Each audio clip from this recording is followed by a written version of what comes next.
మురికి దుస్తులు ధరించాడన్న కారణంగా ఓ అన్నదాతను బెంగళూరులో మెట్రో రైలు ఎక్కనివ్వలేదు.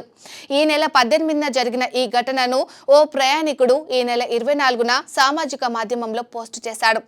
రాజాజీనగర్ స్టేషన్లో మెట్రో రైలు ఎక్కేందుకు వచ్చిన రైతును సెక్యూరిటీ సూపర్వైజర్ అక్కడి నుంచి వెళ్లగొట్టేందుకు ప్రయత్నించాడు.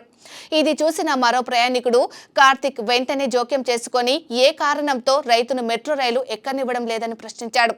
టికెట్ కొనుక్కొని రైలెక్కేందుకు వచ్చిన వ్యక్తిని ఎందుకు అడ్డుకుంటున్నావని నిలదీశాడు. రైతు తలపై ఉన్న మూటలో కూడా ఎటువంటి నిషేధిత పదార్థాలు లేవని చెప్పాడు.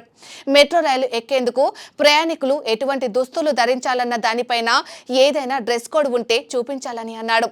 ఆ తర్వాత సదరు ప్రయాణికుడు ఆ రైతును తనతో పాటు రైళ్లలో తీసుకెళ్లాడు.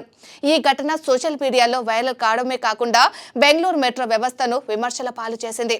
మెట్రో రైలు కేవలం విఐపీలకేనా, సామాన్యులు ఎక్కకూడదా అంటూ నెటిజన్లు మెట్రో అధికారులపై విమర్శలు కురిపించారు. దీనిపై స్పందించిన BMRCL ఆ ఘటనపై దర్యాప్తుకు ఆదేశించింది. రైతుకు జరిగిన అవమానం పట్ల విచారం వ్యక్తం చేస్తూ సెక్యూరిటీ సూపర్వైజర్ను విధుల నుంచి తొలగిస్తున్నట్లు ప్రకటించింది.